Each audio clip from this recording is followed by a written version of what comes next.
to the channel. I am Valentine and I'm the crafty black girl. So you guys, we are back on Valentine's. We're planning for Valentine's. I'm so excited.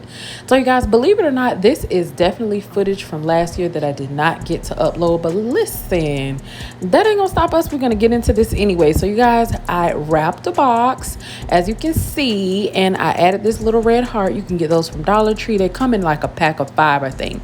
So you guys, this set, I actually got this from City Trends. I believe this was a $13 set that I got on clearance, I believe. So I'm starting with that as the main piece of our basket. And for this one, I literally just added some rolled tape to the back to make it stand up. I did not use skewers for this. I don't think I was using skewers as much yet, but I went ahead and added some shred to the front, which you guys, if you can, use more packing paper than shred. And then I'm just going to use this little smell good thing, and I'm going to put it over here in the corner. It was sinking down because I did not use enough paper, so instead I had to improvise and use more shred to hold these items up. So next I use this Popcornopolis popcorn. You guys, this is so good. If you can find this in Sam's, listen, grab a few bags of them because they were so good for Valentine's. Then I added this little Dollar Tree bear in the middle, and I did need some more, so I added some chocolate to this basket as well.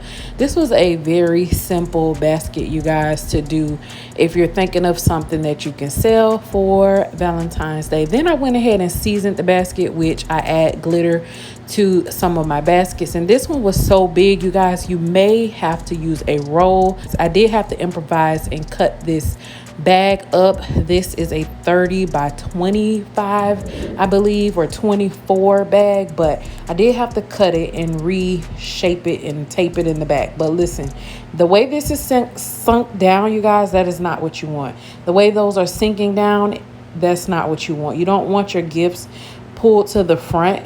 The bow is good, but when I turn this to the side, you will clearly see what I mean.